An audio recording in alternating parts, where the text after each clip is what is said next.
Good evening. Good evening. I'd like to call to order the Tuesday, January 14th meeting of the Onalaska Common Council. The time is 7 p.m. I'll ask Joanne Marcon to call the roll. Mayor Kim Smith, Here. Sean McAllister, Here. Dan Stevens, Present. Stephen Knott, Present. Mike Milkey, Here. Larry Jurassic, Present. Diane Wolf here. Thank you. We are all in attendance. Please rise for the Pledge of Allegiance. I pledge allegiance to the flag of the United States of America and to the republic for which it stands, one nation, under God, indivisible, with liberty and justice for all.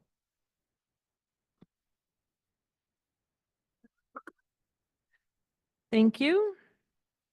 This is a harassment-free forum. The city council and subcommittee meetings shall be conducted in a courteous manner. Citizens, council, and committee members shall be allowed to state their positions in an atmosphere free of slander, obscene remarks, or threats of violence. Sufficient warnings may be given by the sergeant at arms or the chair at any time during the remarks. And in the event that any individual shall violate these rules of decorum as set forth, such person may then be cut off from comment or debate. Item number 4 is an opportunity for public input. Any member of the community who wishes to address the Common Council may do so. Please come forward to the podium or raise your hand online. Begin by stating your name and your address, and please limit your comments to 3 minutes. Would anyone like to address the Common Council this evening? Second call for anyone wishing to address the Common Council. Third and final call for anyone wishing to address the Common Council this evening. Amanda, do you see anyone online? Just want to verify that. Okay. All right, we'll move on then to a public hearing. This public hearing is to consider the adoption of a final resolution to vacate and discontinue Pauline Avenue, City of Onalaska, La Crosse County, Wisconsin. This is resolution 2-2025. And it's addressed later under the planning director's report in the non-consent agenda item number 12. If anyone would like to speak in favor of this resolution to vacate and discontinue Pauline Avenue, now is the time to do so. Please come forward. Begin by stating your name and your address.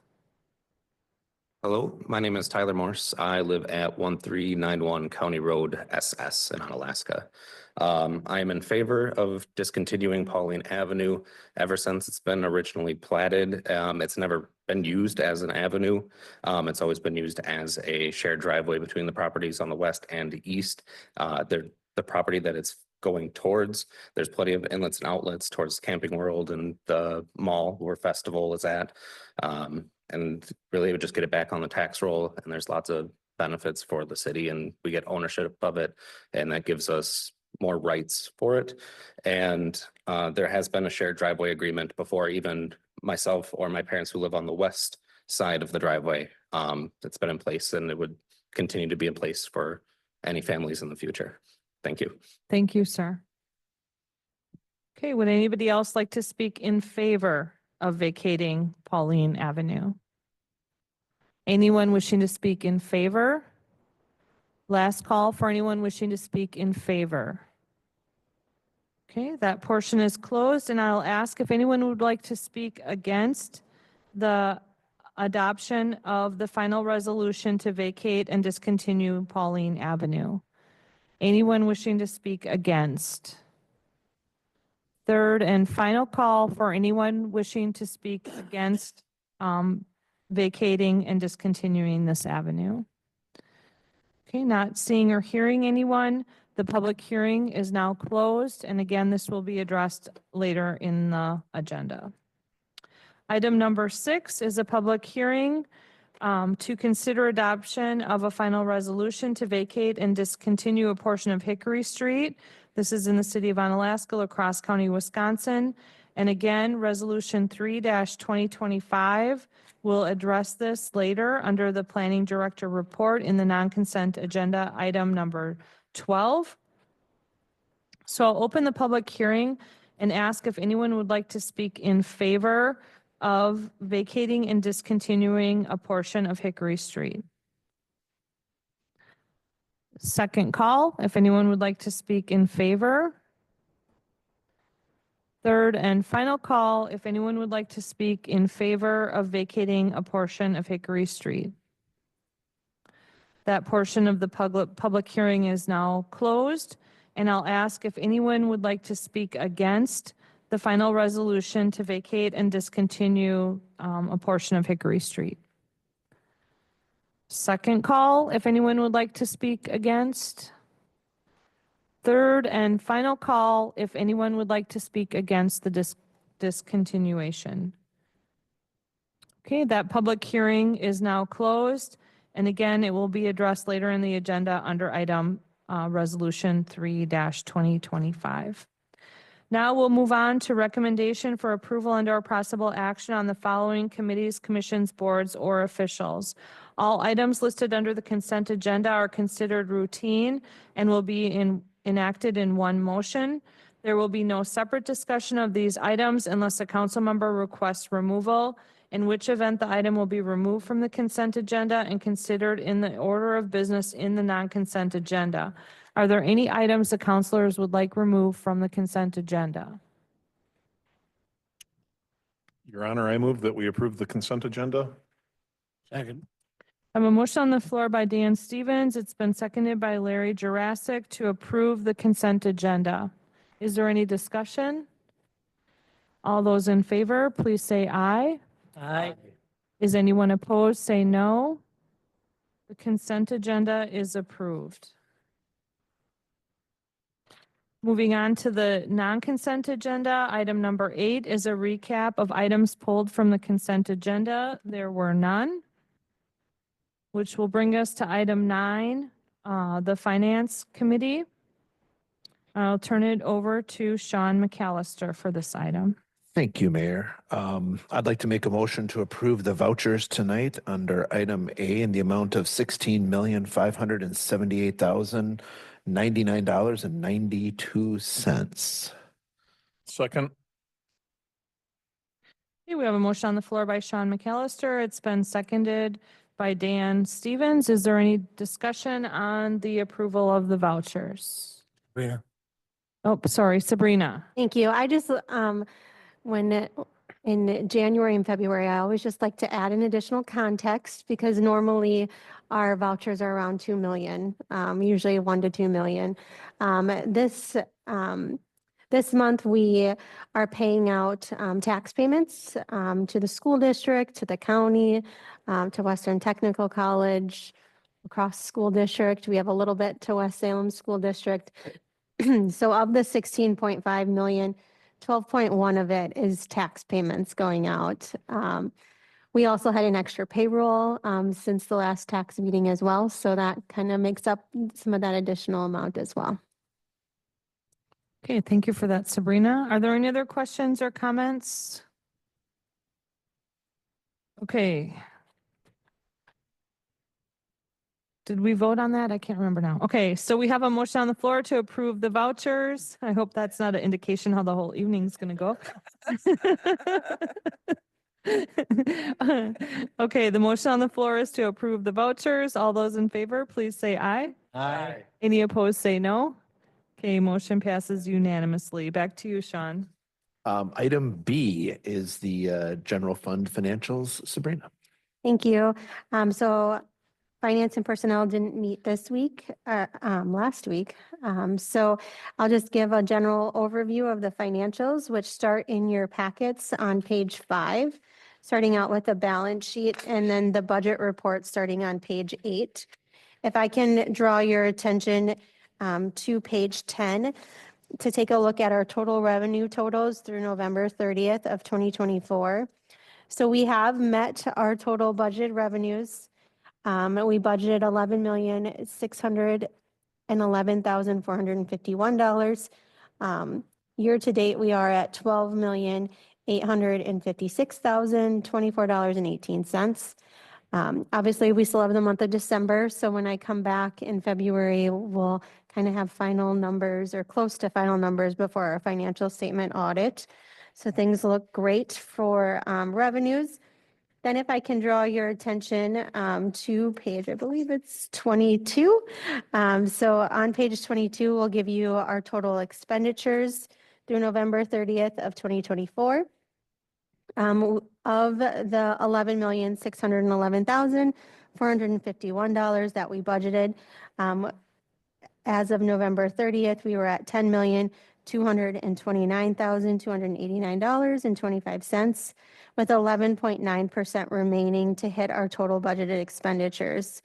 As of June 30th of 2023, we were at 15.09% to hit our total budgeted expenses, but in 2023, we had 3 payrolls in the month of December. In 2024, we had 3 payrolls in the month of November, so that's part of the difference. And then we didn't budget initially for those incentive payments, which was additional dollars to potentially go over our total budgeted expenditures. So just wanted to put that out there. Thank you. And I'll make a motion to approve the 2024 general fund financials as outlined by Sabrina. I'll second. Okay, we have a motion on the floor by Sean McAllister. It's been seconded by Mike Milky to approve the 2024 general fund financials. Is there any discussion on those financials? You're not seeing or hearing. All in favor, please say aye. Aye. Any opposed, say no. The financials are approved. Next one is item number C, 2024 Omni Center financials. Sabrina. Thank you. So next in your packet, starting on page 23, is the balance sheet for the Omni Center. If I can draw your attention to page 26, to see our total budgeted revenues through November 30th of 2024. We have gone over our budgeted revenue. So we budgeted $719,240. And we're at $814,997.38. So we have gone over our budget by 13.31%. As of November 30th of 2024, we went over budget by 19%. So still trending in the right direction. We will still need to book the fourth quarter room tax, liquor sales through the fourth quarter, and then all the other December revenues. So again, when I come forward in February, we will have a much better picture of where we're going to end for the year. Then if I can draw your attention to page 28 to take a look at expenses, our total budgeted expenditures were $736,431. Year to date, we're at $719,032.22. So we have 2.36% remaining. As of November 30th of 2023, we were actually at a negative expense amount remaining due to some funding that we received. So our revenues were over, expenses were over in 2023. But I believe we will end 2024 with a surplus in the Omni as well. Thank you. I'd like to make a motion to approve the Omni Center 2024 Omni Center financials as outlined by Sabrina. Second. Okay, we have a motion on the floor by Sean McAllister. It's been seconded by Stephen Knott to approve the 2024 Omni Center financials. Is there any discussion on those?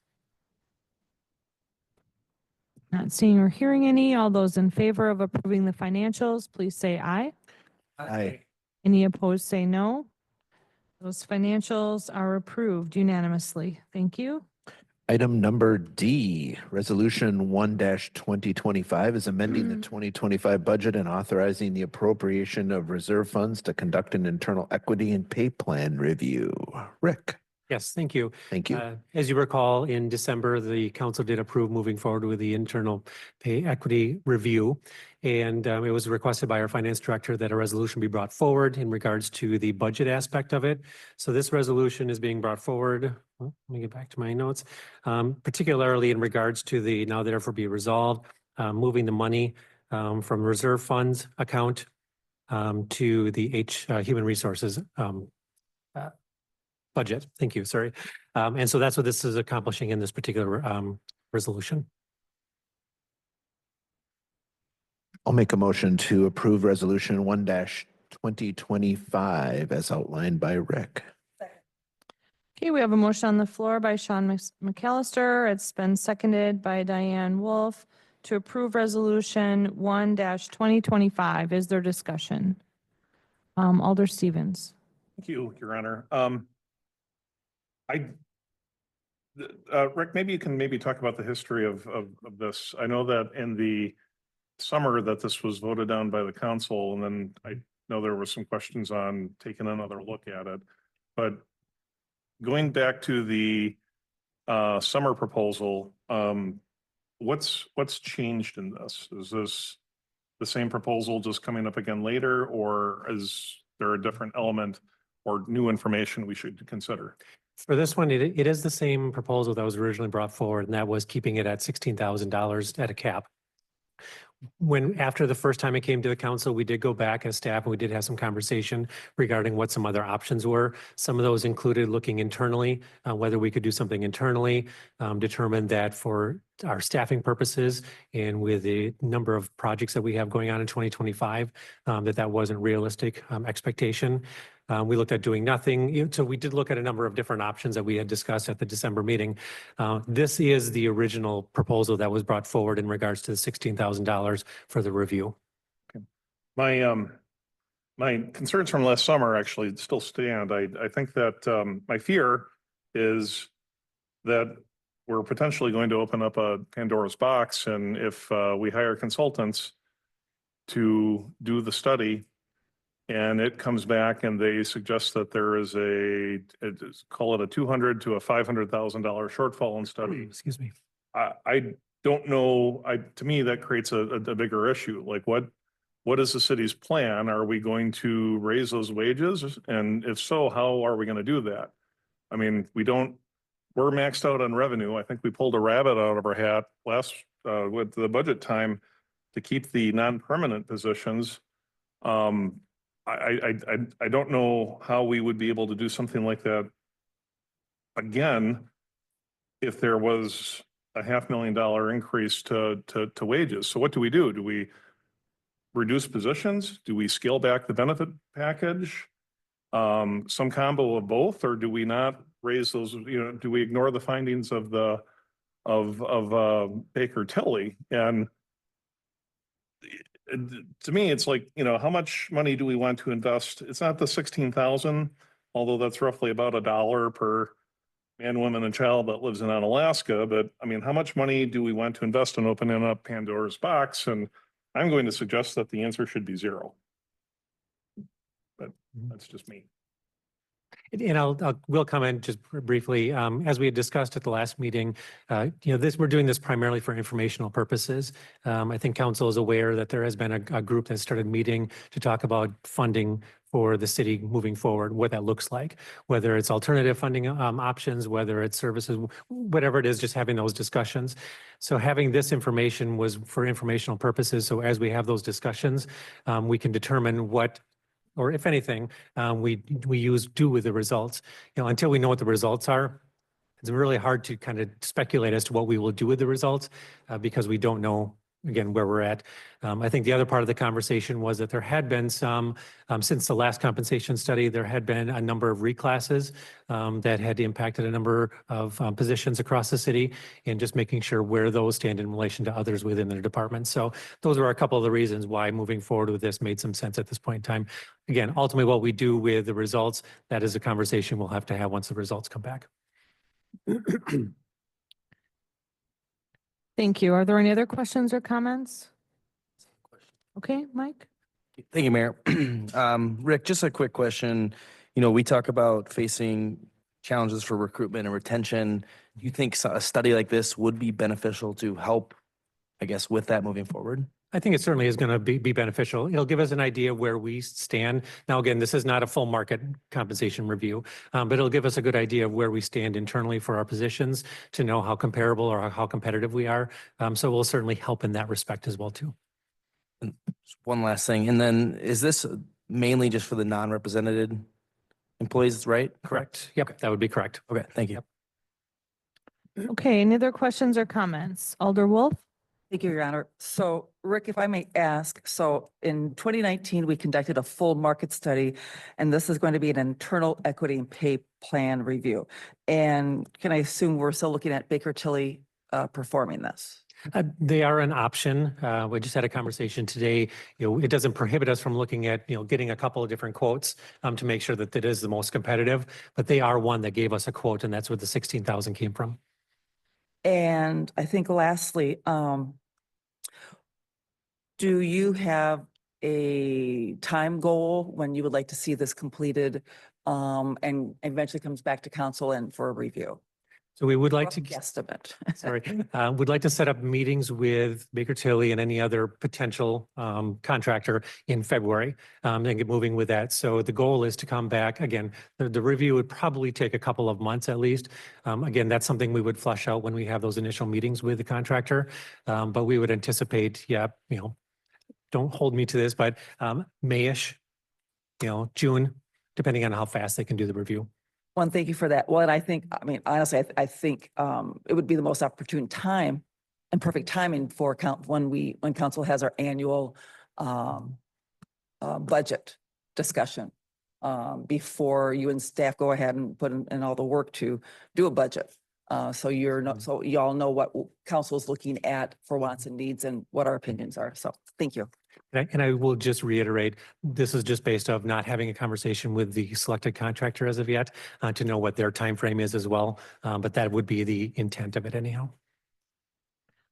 Okay, anyone who hasn't spoke yet, do you have any questions or comments? Okay, anyone who has spoke, want a second chance? Okay, so the motion on the floor is to approve. It was made by Sean McAllister and seconded by Diane Wolf. No further discussion. Since it is a resolution, the voting will be by roll call. Joanne Marcon, please answer yes or no when your name is called. The motion on the floor is to approve. Stephen Knott, Yes. Mike Milky, Yes. Larry Jurassic, Yes. Diane Wolf, Aye. Dan Stevens, Hey. Sean McAllister. Yes. Okay, the motion passes 5-1. Thank you. Okay, item 10, Judiciary Committee, ordinance 1805-2025. This ordinance passed at the Judiciary Committee, but there were a lot of line item changes, so it came in the reconfigured format to the council. I'll turn it over to Larry Jurassic. Thank you, Mayor. Oh, I thought it was Larry. It's No. Stephen. Oh, sorry. Okay, Stephen, Okay. sorry. That's totally. Bad. Oh, I'm sorry to scare you. That's all like good. that, Larry. I showed You up on could time have for done that meeting. You should have just said motion to approve. We all would have went with it. Adjourned after your first mistake.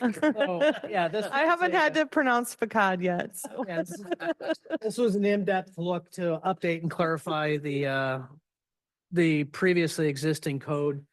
There was a lot of discussion, as you mentioned last week. Most of the comments fall into the category of, I guess, correcting and clarifying some of the verbiage. Although there were a couple of other comments too, but bottom line, this is a fairly major undertaking, so we thought we'd bring it in under the non-consent. I'll go ahead and turn it over to Amanda at this time if she wants any comments on this.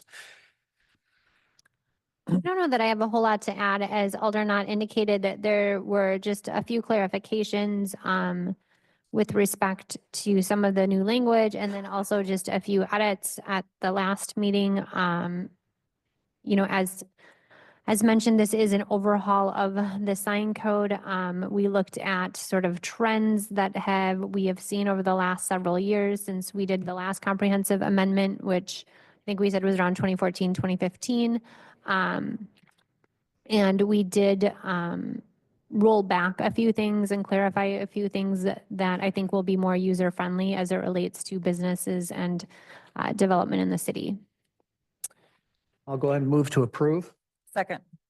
Okay, we have a motion on the floor by Alder Knott. It's been seconded by Alder Wolf to approve ordinance 1805-2025. Is there any discussion on this item? I did not have any comments on the flag. Okay. Any other discussion? Okay, motion on the floor is to approve. All those in favor, please say aye. Aye. Any opposed, say no. Motion passes unanimously. Thank you.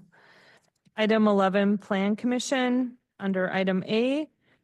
This was a general development plan application to create a planned unit development to facilitate the construction of a new single-family residential development containing 12 new parcels and request deviation from the Unified Development Code, including but not limited to reducing the street yard setbacks from 25 feet to 20 feet, reducing the minimum lot frontage from 70 feet to 60 feet, and allowing the existing detached accessory structure to temporarily remain without principal structure located at 527 El Hauser Road. This is tax parcel ID number 18-2099-0. This was approved at the Plan Commission with 15 conditions. The reason it's coming on the non-consent agenda is it was approved with a 5-1 vote, which was not unanimous. With that said, I'll turn that over to the council. I'll move to approve. Second. A motion on the floor by Stephen Knott, seconded by Mike Milky. Is there further discussion on this item? Mike? Thank you, Mayor. Just want to thank the public for their input. Did talk to a few people about this. Took in some concerns, listened to their feedback. I also did a tour with Adam Asmunsen of the property to kind of just get a better look and see really what it looks like from ground level. Some of the concerns that were shared were relating to the setback or the minimum requirement for the width of 70 to 60 feet. I did do some research on this, and when we're looking to make a deviation from our unified code, there's a few things that come to mind. One is it in alignment with our zoning and planning goals? In my opinion, I think it is. Zoning this is R1, keeping this single-family homes to keep the look similar to other cul-de-sacs in our community. The way that this is set up with this, with the minimum requirement being 60 feet now, still allows for a great house to be built, garage, yard, everything, in my opinion, still is there. Also, one other thing to take into consideration is the city needs. By adding 12 new residences, single-family homes to our community, I do feel it's a great benefit to multiple different ways we can look at this. And also, when I'm thinking about this, by offering this, we're not really creating any safety concerns for our community. In reality, we're making places where we can add people to our community and make our community stronger. So I just want to give a little bit of my feedback, and I'll rest it there, Mayor. Thank you. Thank you. Is there any other comments or questions from the counselors? This did have 15 conditions. Do we need to amend the motion to have that on? Or is it okay because it was on the original motion that passed at Plan Commission? Yeah, the conditions should carry through. Pardon me? The condition should carry through to council, so you would be approving it with the 15 Okay, conditions. so it's okay, because normally we would just have had it on consent agenda anyways. Okay, any other discussion? Dan Stevens. Thank you, Mayor. I actually had a conversation prior to the meeting with a lady who's here in the audience, and she brought up really it's a valid concern that this is not to the R1 code. However, after discussing this with the city planner, I mean, this easily could change to R2, and then if we were to delay this, all we're doing is, in my opinion, kind of wasting time. And to build on Alder Milky's points, we have what I think is a housing shortage, especially in new housing, and then the need, I fear, to, maybe 20 years from now, what net new construction is going to look like as we run out of space. And the budgets that we have gone through this last year and the budgets that we've had in the years that have been on council, they've all been tough, but I think that they're going to get tougher. And adding that little bit of net new construction helps the city of Onalaska, which helps everybody in the city of Onalaska, but it also helps the county and the school district and Western Tech. So people want to live in Onalaska, and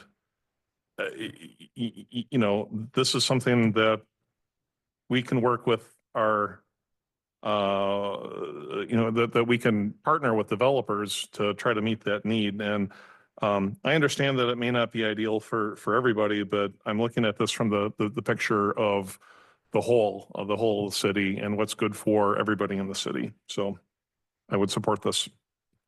Thank you. Any other questions or comments from the counselors? Okay, so the motion on the floor is to approve. All those in favor, please say aye. Aye. Any opposed, say no. Motion carries unanimously. Thank you. Item B is the final implementation plan application to create a planned unit development to facilitate the construction of a new single-family residential development containing 12 new parcels and to request deviations from the Unified Development Code, including but not limited to reducing the minimum street yard setbacks from 25 feet to 20 feet, reducing the minimum lot frontage from 70 feet to 60 feet, and allowing the existing detached accessory structure to temporarily remain without principal structure located at 527 L Hauser Road. This is tax ID parcel number 18-2099-0. So this is the final implementation of the general development plan that we just approved. This was approved at Plan Commission with the 14 conditions, and it did pass with a 6-0 vote, just coming on the non-consent agenda to track with its partner that was just approved. So I'll turn this matter over to council. Move to approve. Second. Okay, we have a motion to approve by Stephen Knott, seconded by Larry Jurassic. Is there any discussion? Not seeing or hearing any. All those in favor, please say aye. Aye. Any opposed, say no. Motion passes unanimously. Thank you. And then the last part of this is item C, the preliminary plat application containing 12 parcels of land for a future single-family residential development located at 524 L Hauser Road. This is tax parcel ID number 18-20990. This was approved at the Plan Commission with 26 conditions. The applicant is Traditional Trades. I'll move to approve. Second. This was approved by Mike Milky, or motion to approve by Mike Milky, seconded by Larry Jurassic. Is there any discussion? Okay, all those in favor, please say aye. Aye. Any opposed, say no. Motion is approved unanimously. Thank you. Okay, item 12, we'll turn it over to Katie Aspenson for our planning director report.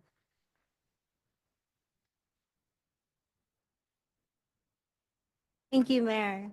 Included in your packet is a request to vacate and discontinue Pauline Avenue. The public hearing has been held and all of the proper notifications have been made. So looking for your recommendation this evening. Thank you.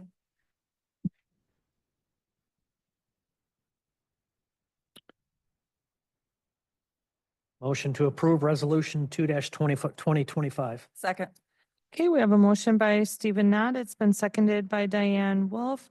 Is there any discussion on this item? Not seeing or hearing any. Should we do a roll call? Yeah. Because it's a resolution. Okay, so the motion on the floor is to approve the resolution. Please answer yes or no when your name is called. Dan Stevens, Aye. Diane Wolf, Aye. Mike Milky, Yes. Larry Jurassic, Aye. Stephen Knott, Yes. Sean McAllister. Yes. Thank you. The motion is approved unanimously. Back to you, Katie Aspenson. Thank you, Mayor. The second vacation before you this evening is to vacate and discontinue a portion of Hickory Street. This is a portion of a right-of-way that is located directly between the city-owned cemetery and land for future expansion of the cemetery, which is necessary for that to occur. Thank you. Make a motion to accept resolution 3-2025. Second. Okay, we have a motion on the floor by Larry Jurassic. It's been seconded by Mike Milky to approve this resolution. Is there any discussion? Dan Stevens. Thank you, Mayor. I'll be brief, but from time to time as an elected official, sometimes people will say like, well, if this were in your backyard, you know, you wouldn't approve this. Or, you know, be it a park or whatever the case may be. This range in Hickory Street, I and my family use religiously all the time. So for me, it's going to be a detriment. And, but for the city of Onalaska, the cemetery, which has a lot of support in the community, it's a beautiful cemetery and it has a lot of aesthetic and historical value. It's going to be good for the city as a whole, maybe to build off of my previous points that I said. So despite it being a major change and a pain for my own personal traffic patterns, we should support this because it'll be good for the city. My only caveat is I used to walk my dog when I had a dog on this path, and the cemetery does not allow animals anymore. And with this section being cut off, it's going to make that really awkward for people if they want to walk their pets through. So something that we might consider is at least having a path where people, if they are not allowed in the cemetery as a whole, could walk their dog from one point to the other without having to go around about a 5-block radius. So that would be my 2 cents. Thank you. Okay, thank you for that. Any other input or questions or comments? Okay, the motion is on the floor to approve Resolution 3-2023. The motion on the floor is to approve. Please answer yes or no when your name is called. Larry Jurassic, Aye. Stephen Knott, Yes. Dan Stevens, Aye. Mike Milky, Yes.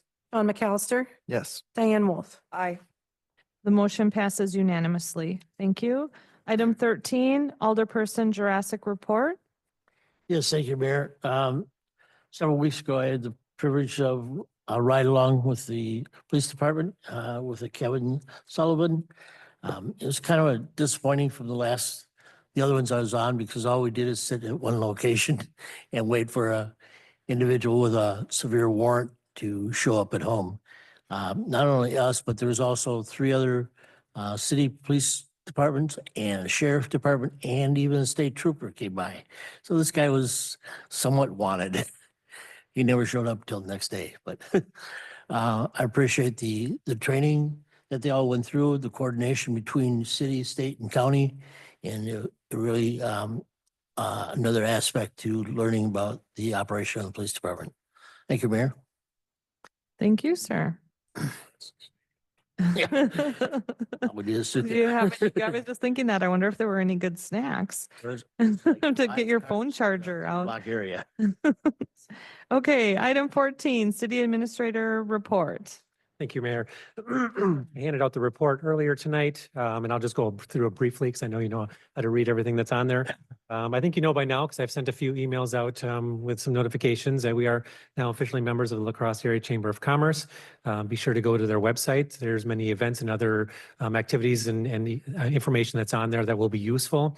Now, that is just one organization that the city is obviously a member of. So I did want to point out too that we do have some other good ones that we're members of as well. League of Wisconsin Municipalities, LADCO, Seven Rivers Alliance. Again, there's more. If I listed them all, it'd probably be a 3-page document. So, but again, just to show that we have memberships in some really great organizations. They have lots of good information. And certainly I encourage you to check out their websites, subscribe to their newsletters, whatever the case might be. Community center construction continues to move forward and very nicely. My understanding is the gym floor, not obviously the concrete portion of it, will be poured this month. The interior walls are framed and ready for drywall to be installed if it hasn't been already, quite frankly, because I know the construction is moving along quite well. So if you haven't had a chance to get by there recently, certainly would encourage you to do that as well. Tonight, when you entered City Hall, I know everybody noticed the new signs that were hanging from the ceilings in particular, but also those that are on the walls as well, directing people to different portions of City Hall. They look really good, not completely done just yet. There were a few signs that we need to have basically sent back and redone just a little bit. So we're just working through those fine details. But I think it's quite an improvement. It just the colors and that looks really sharp around the City Hall. So. Our solar power, that is now up and running. I believe it was December 23rd is when that was commissioned and has been in operation. This is one project that is able to allow the city to reduce its carbon footprint and also kind of cut back on the cost when it comes to utilities. So something that we're looking forward to seeing how that plays out over the next years to come. The Eagle Bluff students came and did a tour last Monday on January 6th. They went around to different areas of City Hall, talked with the different departments. Departments gave presentation to the students, and then the students were allowed to ask any questions. Again, like anytime that students come, it's kind of a fun activity to interact with them and hear some of the questions and ideas that they have to offer. I think you all have also heard that there's a big event coming to the Omni Center. March 22nd, Hairball will be performing at the Omni Center. Tickets are on sale now. This is a pretty big event for the city to be hosting, so it'll definitely be all hands on deck for this event. Congrats to Dan, or nice work to Dan, Justin, and staff for bringing this event to the Omni Center. It's quite a feat. And then the meetings and events for last month. So thank you. Okay, thank you for that. Item 15 is closed session. To consider a motion to convene in closed session under section 1985 1E of the Wisconsin statutes for the purpose of deliberating or negotiating the purchase of public properties, the investing of public funds, or conducting other specified public business whenever competitive or bargaining reasons require a closed session. Specifically, the purchase of French Road property from the Onalaska School District. If any action is required in open session as a result of the closed session, the council will reconvene in open session to take the necessary action and/or continue on with the printed agenda. Do we have a motion? I move we go to closed session. Second. Okay, we have a motion by Dan Stevens. It's been seconded by Larry Jurassic. Please vote when your name is called. Dan Stevens, Aye. Stephen Knott, Aye. Mike Milky, Aye. Sean McAllister, Aye. Diane Wolf, Aye. Larry Jurassic. Aye. Okay, we are in closed session. The time is 7:42.